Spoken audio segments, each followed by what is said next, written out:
Cross the border illegally, it's a crime. Don't worry about it. Get order removed. Don't worry about it. Unless you committed another crime, no one's looking for you. If that's the message we send, you're never going to fix this problem. We send a strong message, and that's why we have the most secure border in history of the nation.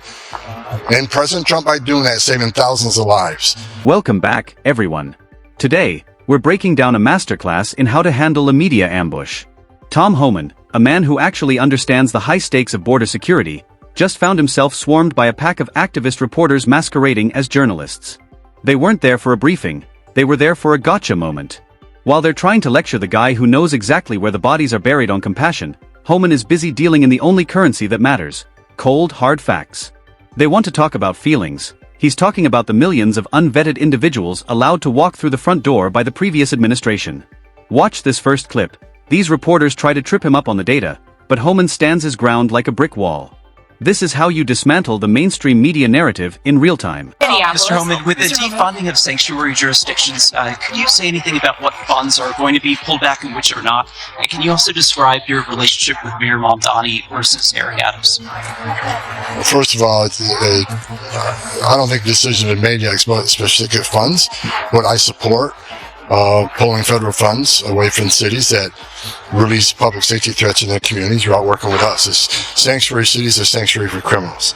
I have not met with the mayor of New York City. I did meet with the prior mayor, Eric Adams, because he asked for me. So we'll see what happens. I have not met with Mamdani. The only time I've ever seen him is up in Albany, New York, before he ran for mayor, and he was screaming and yelling and pushing his way through state police to try to get a moment with me. But I was too busy eating my apple and ignoring him. Mr. Homan, when it comes to Minneapolis, we're seeing images like yesterday of a woman who was stopped by federal agents. She was dragged out of her car. I know DHS always has a response to this as to why they're acting that way. There are Americans who see this and say this looks like Putin's Russia. What is your... That's ridiculous. You know what? In Minneapolis, let's remember who set the stage here. First of all, the Biden administration let millions of people release millions of illegal aliens in this country in violation of the law. Many of them criminals because they weren't properly vetted. We're arresting thousands of them. So first of all, they created the problem with millions of illegal alien criminals in this country. Second of all, Minneapolis, they're a sanctuary city. You know, if they let us in their damn jail and stop being a sanctuary city, we could arrest the bad guy in the safety and security of a jail. But because they normally release them, now we got to go in the community and find them. Then they're mad we're in the community.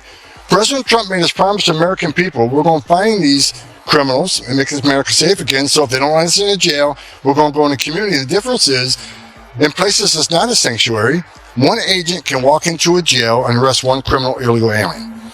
But when you release them in the community, now we got to assign the whole team because we got to arrest somebody on their turf. They have access to who knows what weapons. It makes it dangerous for the officer, makes it dangerous for the alien, and certainly makes it dangerous for the community. So if Minneapolis wants to help, like I saw Mayor Fried do an interview this morning, let us in your damn jail. What's the downside of letting a federal law enforcement officer with the immigration authority talk to an illegal alien that you already locked up and put in a jail cell? It's ridiculous that they're pushing back on that. Mr. Homan, when it comes to some of the ICE agents that are going door to door in places like Minneapolis, I'm just curious how you square some of those going into these homes with the Fourth Amendment search and seizure. How do you square those two things? And is there any potential violation of with some of these ICE agents' activities going into some? If any ICE agent, Border Patrol violates policy, they'll all be held accountable.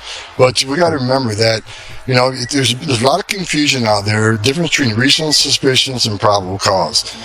If an officer gathers reasonable suspicion from a myriad of circumstances, a bunch of factors, they can temporarily detain and question somebody on an immigration interview.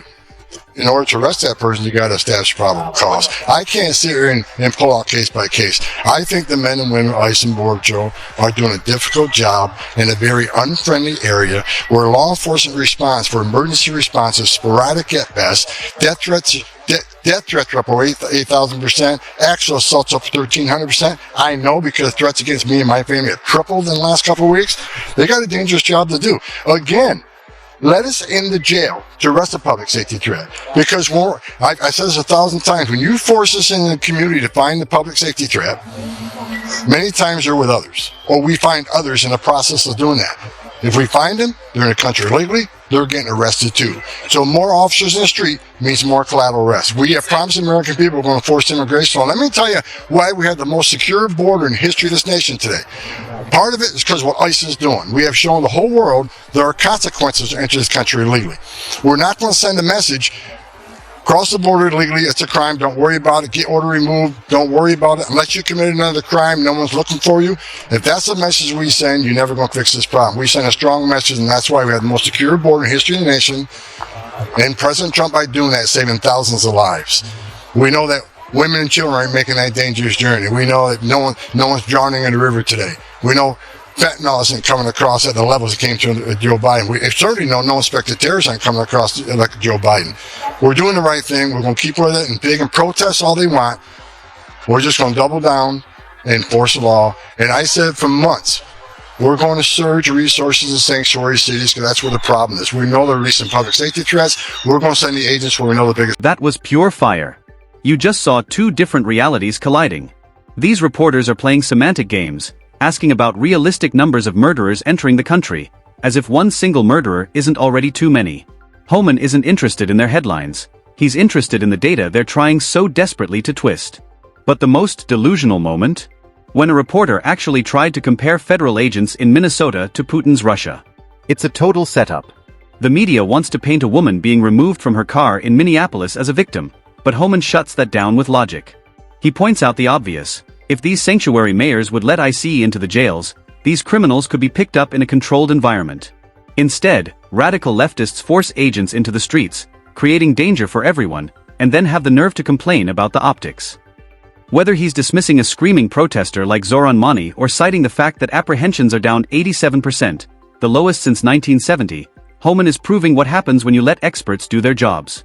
Despite death threats against his family tripling, he isn't backing down. The border is closing, the sanctuary era is over, and nature is finally healing. If you're tired of the media lies and ready for the truth, smash that like button and subscribe. I want to hear from you in the comments. Is Tom Homan the future of the movement after Trump? Because that man is on a mission. We'll see you on the next one.